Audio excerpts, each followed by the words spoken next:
So I told Margaret Jensen that I was not afraid of her when she and her girl gang cornered the 8-year-old me under the slide at the playground.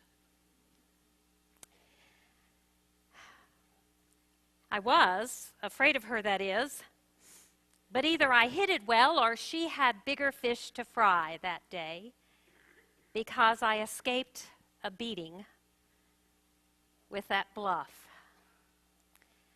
Never let them see your fear, my mother told me. So I didn't. Still don't. But I have them, fears, that is.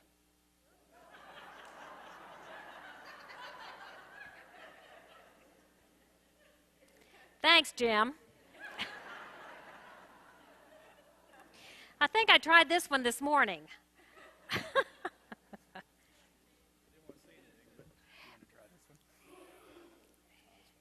If we can just get it up.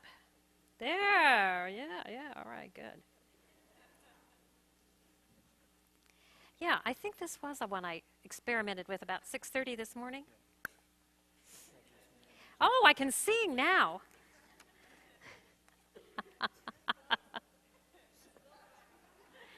Thank you, John. Well, I have them. I have fears as well. I have fears that the top's going to come off of the music stand. You see, your fears change with the years, and sometimes they lessen, but none of us lives fear-free.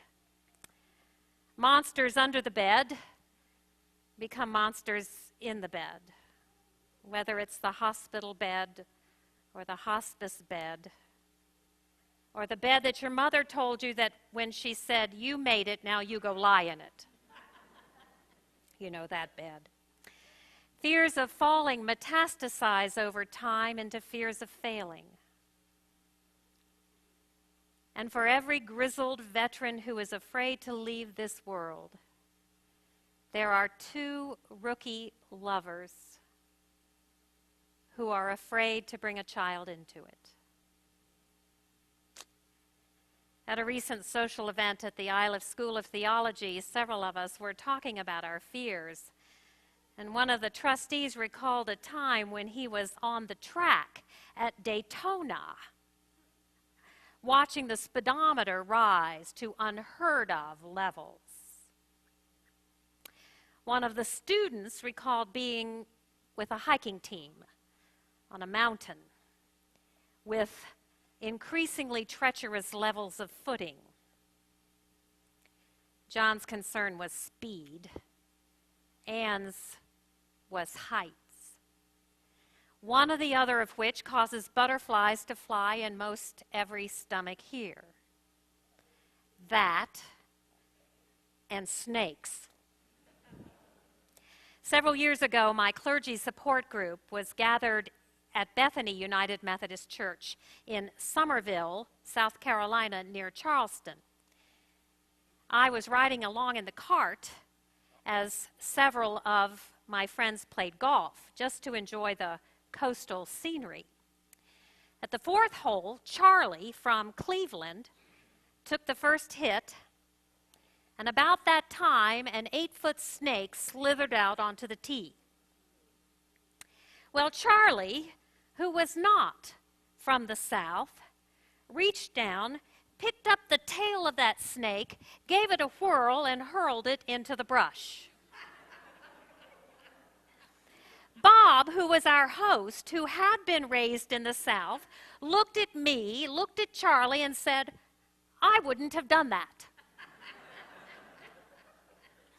Well, 3 holes later, Jim from San Diego hit his ball under the tail of an alligator. "Just tap it with your club and it will move," Patricia told Jim. Now, you must note that Patricia was riding in the cart next to me when she gave that advice to Jim. So Jim tapped it and it moved. The gator, I mean, which gave him a chance at par and an incredible reputation for the rest of the week. Now, many of you tell me that you are afraid to do what I am doing right now, speaking in public. For you, the microphone is the wiliest of all the serpents that the Lord God ever made. You'll do anything for the church as long as it doesn't involve speaking to the church, which I can understand. After 30 years, there's still a generous measure of fear and trembling every time I occupy this space. Some days I think I ought to walk onto the stage with my bare feet, just so I remember that this is holy ground. Fear comes naturally to all of us. But should it come spiritually to all of us? Some would say so. Maybe you say so.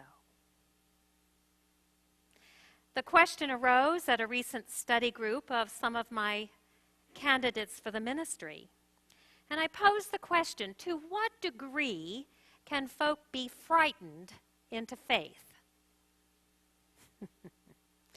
Well, they were sure that it could be so for some, and they were equally certain that one of the preacher's jobs might indeed be chief fright instructor. I can hardly say that, chief fright instructor. And I recalled this little ditty that I learned from a friend's childhood. Get a little fear of the Lord in 'em. Give 'em hell from time to time. Singe the fringe of their securities. Kick a few posteriors for Jesus. Now, although the entire study group quickly concluded that they didn't want me to do that, and that some of them had long ago left churches and preachers who were into that, moreover, it didn't seem that any one of them had grown closer to God or Jesus or the church or the kingdom as a result of the fear factor. I mean, if fear could really motivate the faithful, you'd think that one of my candidates for ministry would have had a little heaven slip into her as a result of having hell scared out of her. I mean, wouldn't you? But none of them admitted that such was the case. Not a single one of them, making me wonder whether fear works for anybody, which is what I said to them. But not all of them were ready to concede it. Amazing. The reason I said that fear does not enhance spirituality is that fear blocks intimacy. If we're afraid of someone, we don't get close to them. Instead, we withdraw. There were large white posters recently along the perimeter walls of the sanctuary. There were bold letters on each poster that read, "What if?" Reverend Ryan asked us to write on these posters some of the things that we yearn for, that we dream of, some of the things that we might do in order to tell better stories. Listen to some of the responses. What if I find love again? Will I be brave enough to try? What if I listened with my heart instead of my head? What if I could forgive that one person? What if I was unashamed? What if I wasn't afraid? If you have your phone, you can read this incredible list of what ifs in the newest edition of the Chronicle on the St. Luke's website. And then Ryan continues with these questions as we write our next chapter, because so many of the what ifs were laced with fear. What if shame and fear no longer hijacked our stories? What if we did something incredibly bold, brave, and courageous? We could just start with the simple lessons. We could start with stoves. Stoves. When we were little, we were told to avoid them. Why? Because they're hot, that's why. And they burn us and blister us and turn our little skin brown just like the turkey. And then one day we touched the stove at the wrong time, in the wrong place, and we learned that it is so. And so, leading us to shun stoves for the sake of safety. But if we dwell in that fear forever, we will never cook. And maybe never eat. We will never learn the art of baking bread or stirring a wonderful sauce. Instead, we will live in the land of cold cuts and Hostess Twinkies. Either that or we'll spend a fortune eating out.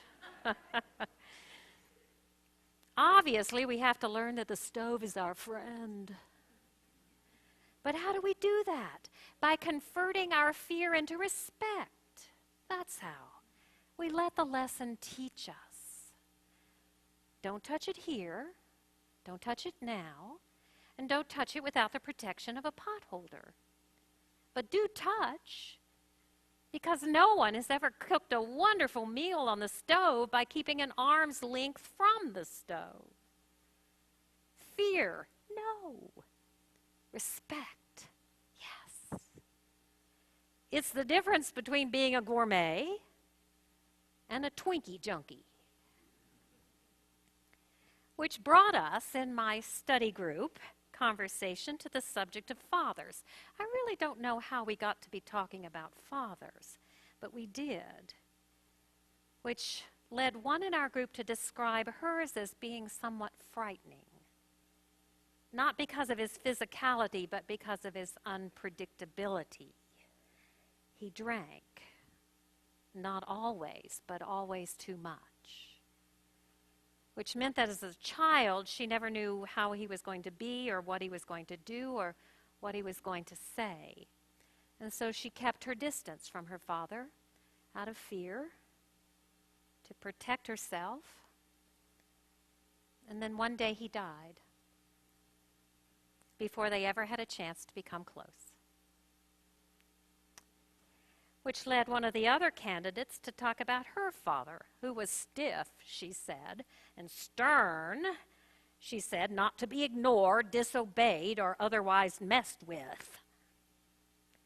But then she added, even though we respected him, we were never afraid of him, because there was never a moment's doubt in our minds how very much he loved us. As I prepare for the season of Christmas here at St. Luke's, I've noticed that the nativity stories are laced with admonitions that people not be afraid. Every time an angel shows up to tell everybody anything, the first words that come out of that angel's mouth are, "Fear not." The angel says it to Zechariah, Mary's cousin-in-law. The angel says it to Joseph, Mary's betrothed. The angel says it to the shepherds, Mary's stablemates. And the angel says it to Mary herself. Fear not, the angel says. Meaning that if anything is going to happen here, if the story is going to advance, if the covenant is going to unfold, if anybody is going to get close to anybody, fear has to be taken off the table. Until fear gets removed, Zechariah isn't going to get close to Elizabeth. And Joseph isn't going to get close to Mary. And Mary isn't going to get close to God. And the shepherds aren't going to get close to Jesus. And the whole thing is going to break down. Even the prophets call for faith, and they speak for God in this familiar way. Don't fear, because I am with you. Don't be afraid. I am your God. You see, the biblical linguists tell us that the words "fear not" are simply a sign that God is present and active in the story at hand. Fear not, God is here. We understand as a result of our willingness to stand under that relationship, to stand in the grace that is always ours. So respect, because respect keeps us humble and gracious. But do not fear, because fear keeps you distant. At the close of the service, when we sing our hymn of grace, you're invited to come forward to get a heart from one of the baskets as a symbol of the treasure that is your story. And keep that token in a visible place over the next several months to encourage your what if. To listen to your what if so that it's not laced with fear. I'm going to keep my heart in the window pocket of my wallet. I see this every day, and it's going to be a sign to me of God's grace and of the spiritual power that keeps me always in possibility. What if, Janet? What if? Which leads me to a story, a very personal story. It concerns the day that I was called into the office of the principal of the new West Springfield High School. I had never been called to the principal's office before. It was the fall of my junior year. The principal's name was Larry Hammond. He was an old man, about 115. He was a tall man, 7'4" at least, and a solemn, sober man who smiled every 2 years on a Thursday in July when there were no students around to catch him in the act. Well, he sent for me by way of a note channeled through my teacher. Called me right down, he did. Ushered me right in, he did. And on that desk, which separated him from me, there was a big open book, which was turned so that even upside down I could read the name on the heading of that page. Forbes, comma, Janet Lynn. Noting my nervousness, scared spitless, he told me that I had nothing to fear. I hadn't done anything wrong. Right. He wanted me to do more that was right. Charged with launching this new school, he was looking for leaders. He told me that I had been nominated by my teachers to be one of his interns. But Mr. Hammond admitted that he was surprised by the nomination.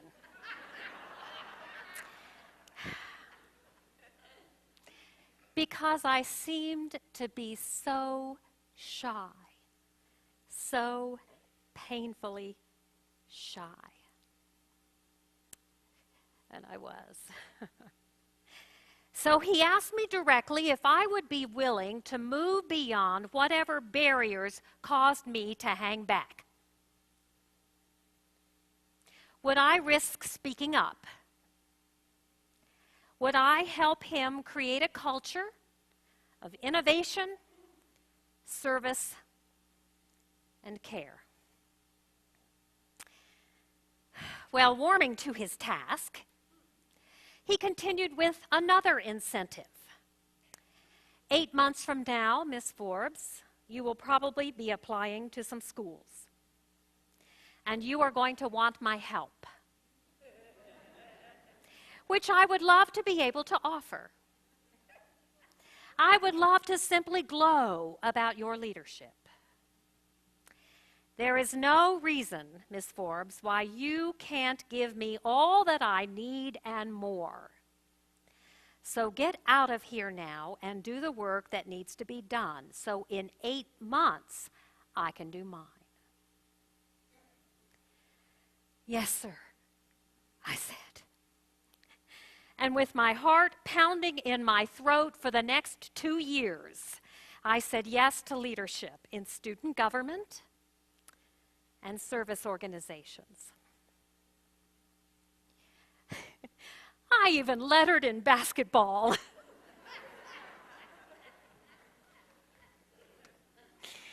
Whew.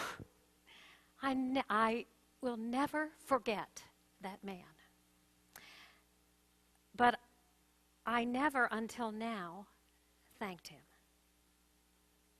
In fear and trembling, I answered his summons.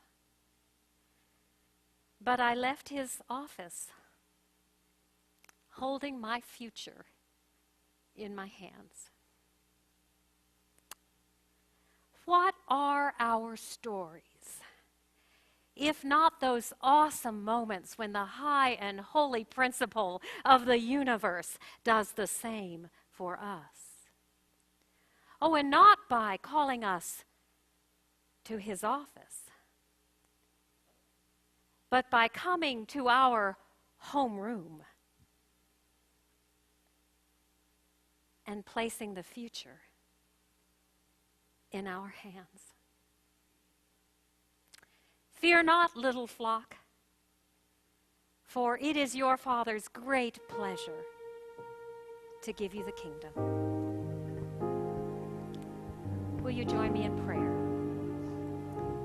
Gracious God, giver of life, give us the faith to trust you. We can look back and see the ways in which you have led us and loved us in the past, and yet we are so often reluctant to trust you with the future.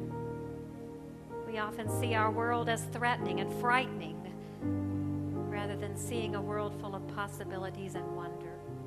Oh God, don't let us be a fearful people. We know life has the potential to bend us and bruise us, but it also has the potential to stretch us and allow us to grow. Teach us to open ourselves to the possibility. We pray for courage to face the future unafraid, opening ourselves to the story within us.